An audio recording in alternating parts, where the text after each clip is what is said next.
नमस्ते बच्चों। अपन पढ़ रहे थे माता का अंचल। अंचल का अर्थ होता है बोझ। इसको लिखा है शिव पूजन सहाय ने, और ये एक उपन्यास विधा है, उपन्यास का एक भाग है, ठीक है ना।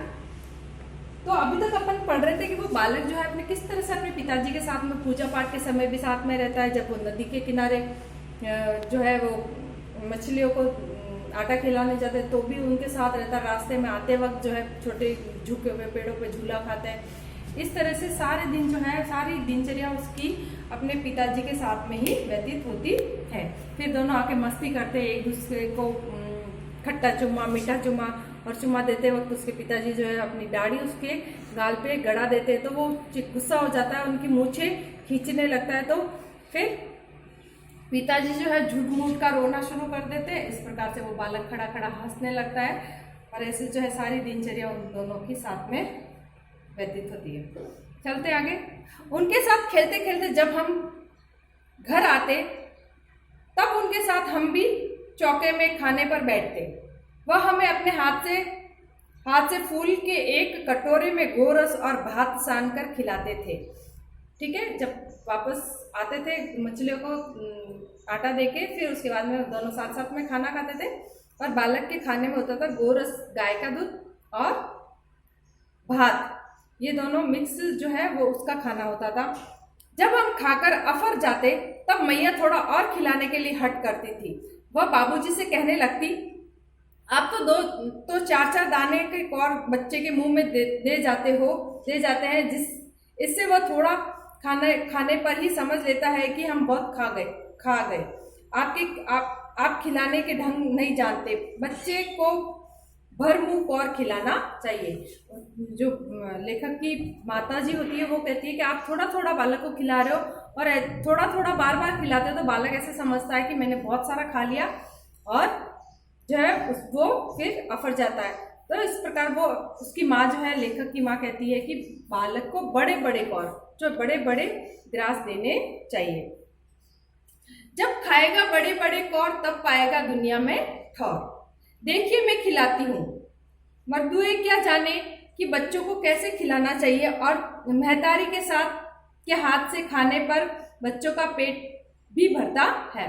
वो ऐसे कहती है कि माँ के हाथ से खाने पर ही बच्चे का पेट भरता है, और आदमी लोग क्या जाने कि बच्चों को कैसे खिलाना चाहिए। ये कहती वह थाली में दही भात सांती और अलग अलग तोता, मैना, कबूतर, हंस, मोर आदि के बनावटी नाम से कौर बना बनाकर ये कहते हुए हमें खिलाती जाती कि जल्दी खा लो नहीं तो उड़ जाएंगे, जल्दी से खा लो नहीं तो उड़ जाएंगे। पर हम उन्हें इतनी जल्दी उड़ा जाते थे कि उड़ने का मौका ही नहीं मिलता था। मतलब हम ग्रास जो है इतने जल्दी मुंह में रख लेते थे कि वो उड़ ही, मतलब जो माँ झूठ मूठ का नाटक करती है, कौवे वगैरह उड़ जाएंगे, तो ऐसा करके वो बालक जो है फटाफट खाना खा लेता था। जब हम सब बनावटी चिड़िया को चक कर जाते थे तब बाबूजी कहने लगते, अच्छा अब तुम राजा हो, जाओ खेलो। और फिर बाबूजी कहते हैं कि अब तुम जाके खेल सकते हो। बस हम उठकर उछलने कूदने लगते थे। फिर रस्सी से बंधा हुआ काठ का घोड़ा लेकर नंग धगड़ बाहर गली में निकल जाते थे। काठ का घोड़ा, लकड़ी का घोड़ा होता है बालक के पास में, वो लेकर के वो गली में बाहर चला जाता है।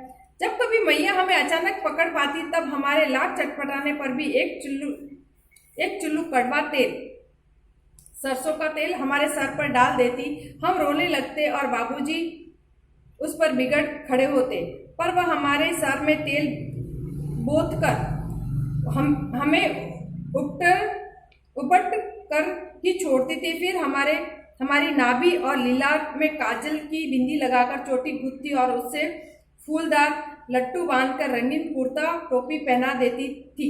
हम खासे कन्हैया बनकर बाबूजी की गोद में सिसकते सिसकते बाहर जाते।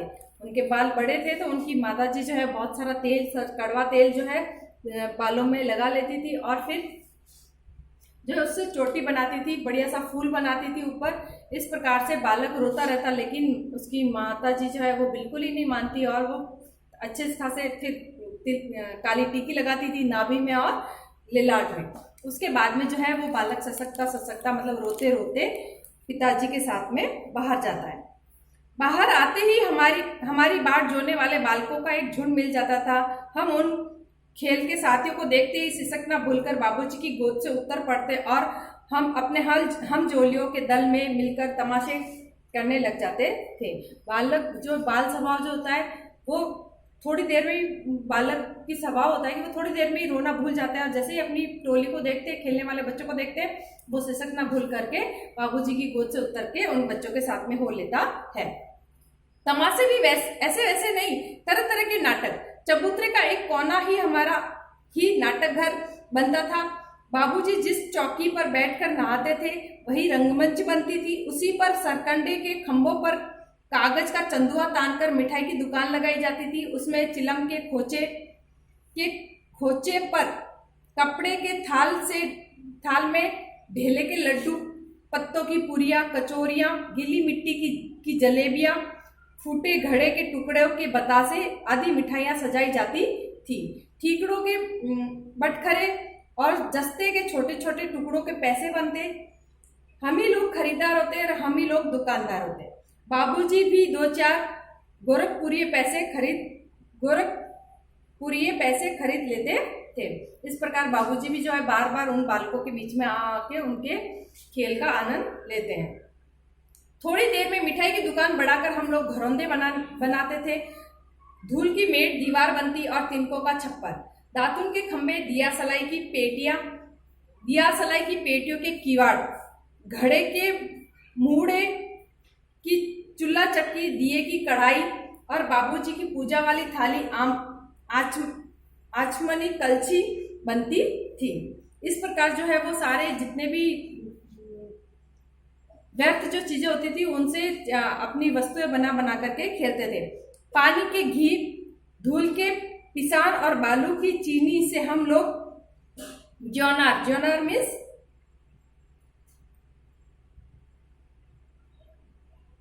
भोजिया दावत बना जो है तैयार करते थे। हम ही लोगों की ज्योनार बैठती थी। जब पंगत बैठ जाती तो बाबूजी भी धीरे से आकर दांत पात के अंत में जीमने में खाना खाने के लिए बैठ जाते। उनको देखते ही हम लोग हंसकर घरौंदा बिगाड़कर भाग चलते थे। वह भी हंसते हंसते लोटपोट हो जाते और कहने लगते फिर कब भोज होगा भोलेनाथ, और अपने बच्चे को कहते फिर से वापस कब भोज बनाओगे। अलग अलग तरह की मिट्टी की जो है वो मिठाइयाँ तैयार कर लेते थे और जो है भोज मतलब बड़ा सा जो है भोज तैयार करते और उसी में वही बच्चे बनाने वाले और वही बच्चे खाने वाले। इस प्रकार बाबूजी भी पीछे से अंत में आकर के उस ज्योनार में बैठ जाते थे। कभी कभी हम लोग बारात का भी जुलूस निकालते थे। कनस्तर का तंबूरा बजता और अमोले आम का उगता हुआ पौधा अमोले को घिसकर सहनाई बजाई जाती। टूटी चूहेदानी की पालकी बनती। हम समधी बनकर बकरे पर चढ़ लेते और कबूतरे एक कोने पर चलकर बारात दूसरे कोने पर जाकर दरवाजे लगती थी। वहां काठ की पटरियों से घिरे गोबर से लीपे आम और केले की टहनियों से सजे हुए छोटे छोटे आंगन में कूले का कलसा रखा रहता था। वहीं पहुंचकर बारात फिर लौट आती थी। लौटते समय खटोली पर लाल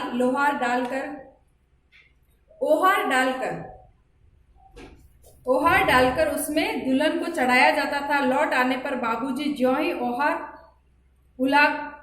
उंगाल कर दुल्हन का मुख निहारने लगते त्यों ही हम लोग हंसकर भाग जाते थे। जब शादी होती थी तो अंत में बाबूजी आते और जो दुल्हन बनती थी उसका घूंघट उठा के देखते तो वो बच्चे फिर अपना खेल बिगाड़ करके हंस करके भाग जाते थे। थोड़ी देर फिर लड़कों की मंडली जुट जाती। इकट्ठा होते ही राय जमती की खेती की जाए। अब अगला खेल जो है वो खेती करने का सोचते हैं। बस चबूतरे के छोर पर घिरनी गड़ जाती थी।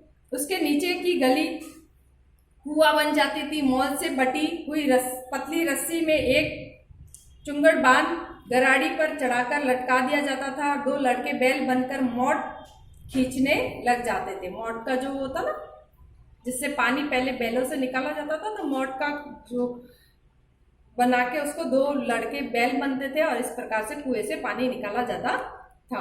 चबूतरा खेत बनता। कंकड़ बीज और ठेंगा हल जुआठा।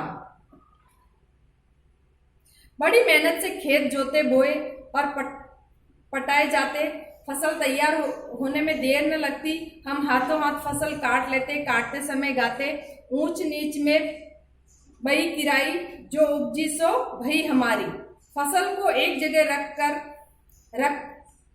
रख कर उसे पैरों से रौंद डालते, कसोरे का सूप बनाकर औसाते और मिट्टी के दिए के तराजू पर तोलकर राशि तैयार कर देते। इसी बीच बाबूजी आकर फिर पूछ बैठते, इस साल खेती कैसी रही भोलेनाथ, है ना। इस प्रकार से क्या दीपक का तराजू बनाते और उसमें तोल के जो है फसल को बेची जाती। अंत में जाके बाबूजी फिर पूछते, इस साल खेती कैसी रही भोलेनाथ। फिर बच्चे जो है अपना खेल बिगाड़ करके हंसते हुए भाग जाते। बस फिर क्या, हम लोग ज्यों ज्यों खेत खलियान छोड़कर हंसते भाग जाते। कैसी मौज की खेती थी। ठीक है, आज के लिए इतना ही। अलग अलग खेलों के बारे में बताया गया, किस प्रकार बच्चे जो है वो अलग अलग खेल बनाते थे।